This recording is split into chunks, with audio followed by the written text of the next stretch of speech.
All local, all morning. You're watching Fox 61 Morning News. 6 o'clock, good Monday morning. Glad you're with us on Fox 61 and Fox 61 Plus on this President's Day. I'm Bridget Burelow. And I'm Erica Arias. We hope you had a great weekend, and hopefully you're getting to enjoy an extra day off. Enjoy that as we toss things over to Rachel and talk about some milder temperatures that are sticking around, which is nice. Yeah, not a bad week overall. We do have a couple of chances for precipitation. Yeah, the weekend was lovely as well. We had temperatures over the weekend that were in the upper 30s and 40s. We'll bring that back into the forecast for the next couple of days. There could be a few snow showers at the shore early on. That chance is diminishing as we head towards the later morning. So around 7, 8 o'clock, I think that chance continues to diminish over time. And then eventually this system will pull away, and that will take along the clouds with it. So by the late morning, early afternoon, we'll see some sunny breaks, and today is a mostly dry day. Temperature wise this morning, we are warmer than this time yesterday, upper 20s to right around 30 degrees in spots, at 28 in Willimantic, near 29 in Norwich, but 30 degrees over in the Groton, New London area, 28 in New Milford this morning, and 26 in Torrington.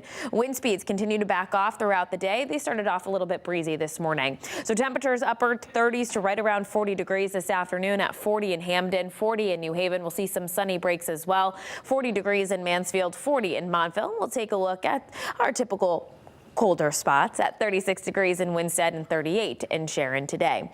Heading through tonight, temperatures will drop back into the 20s, and while there could be a stray flurry tonight into tomorrow morning, not overly concerned with that. Under the cloudy skies, temperatures in the afternoon go all the way up into the 40s. And then for Wednesday, we're bringing in a chance for some rain. There may be some sleet that mixes along with it first thing. We'll talk more about that chance coming up in just a bit.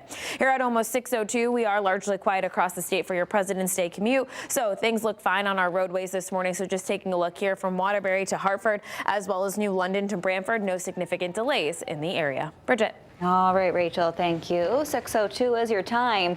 A partial government shutdown over Department of Homeland Security funding is in effect. For the past 2 days now, TSA workers have been going to work without being paid, and that could affect travel schedules. We're checking in with Fox 61's Glenn Kittle. He's live at Bradley International Airport. Was busy there earlier this morning. Looks like it slowed down a bit. What kind of reaction are you hearing from travelers?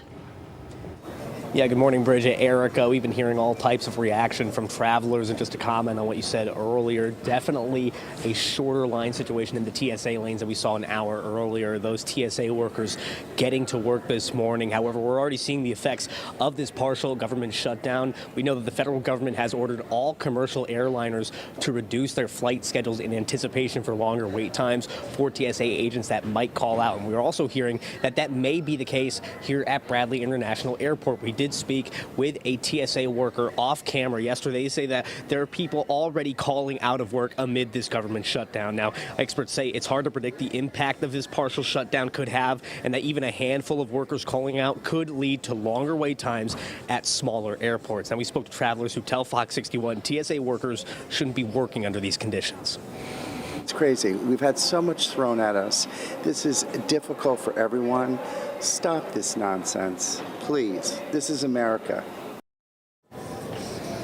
Now, this shutdown does not impact air traffic controllers. They're employed by the FAA. Experts say this reduces the risk of widespread flight cancellations. Now, a spokesperson with Bradley International Airport has said that they don't anticipate this affecting their flight schedules all too much. However, they will be monitoring the situation, and will continue to bring you the latest updates from Bradley International Airport as we learn more. But for right now, live from Bradley International Airport, Glenn Kittle, Fox 61.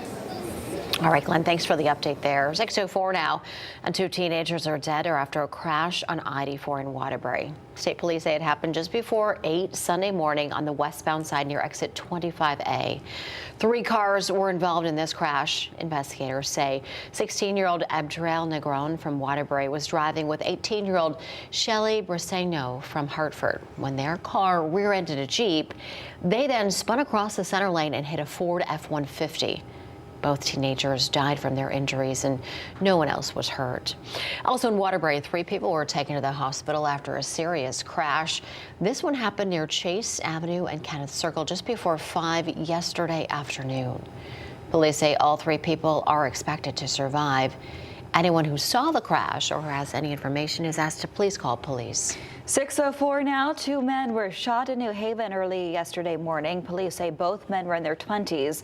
They were found shot at 1 a.m. near Mill and Chapel Streets. Both are expected to survive. Police did not say if they made any arrests or are still searching for suspects this morning. And in New London, police are searching for, they say a man was shot and killed last night. This one happened on Connecticut Avenue between Priest and McDonald Streets. Police say they got a call about shots fired just before 7:30. When officers got there, they found a man with a gunshot wound. He was taken to the hospital where he died a short time after. No word yet if police have identified a suspect in the case. Now, we are working to find out more information about a police investigation yesterday morning. This happened in East Haven. The department's K-9 and drone units were searching Hudson Street near the middle school and ice rink. Police tell us they were searching for evidence related to a state police investigation that started on the highway. They cleared the area a few hours later, but did not release any other details. 6:06 right now, and the UConn Fire Marshal's office is investigating a barn fire that killed several livestock Saturday night. Fox 61's Victoria Anderson was on Horse Barn Hill yesterday and has reaction from neighbors. UConn crews are still working to clean up around the beef sheep barn here on campus after Saturday night's fire left several animals dead and a lot of unanswered questions. We come up here all the time, it's sad. We come up to see the animals and horses and all that stuff and hate to lose them. It was a somber Sunday for John Gaffney and his family after the animal lovers learned what happened on Horse Barn Hill Saturday night. So I pulled in, we were going to park by the barn and take the dog for a walk, and the firemen stopped us and said they were going to shut the gate down and fire trucks on the way because there was a fire last night and they lost some sheep. The UConn Fire Department returned to the beef sheep barn Sunday to continue an investigation into a fire Saturday night that killed 4 sheep.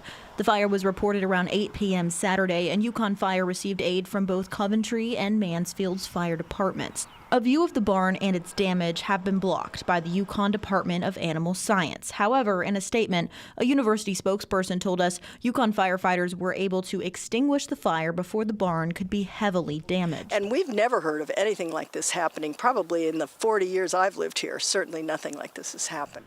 Denise Adams, a Mansfield native and UConn alumni, told us fires on Horse Barn Hill are extremely rare. We all care deeply about Horse Barn Hill and all its residents, including the animals. UConn told us there are typically 90 ewes, or female sheep, and about 45 beef cows in the livestock barns used for the Department of Animal Science's teaching, research, and community extension programs.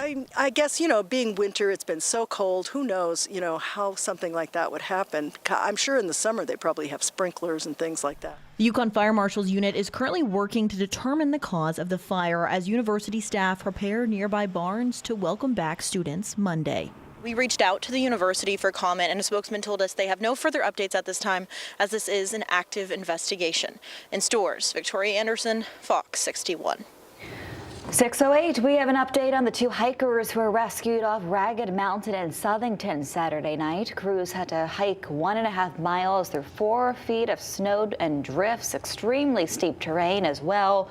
When rescue crews got to the hikers, they set up a fire to keep them warm until more equipment could be brought in.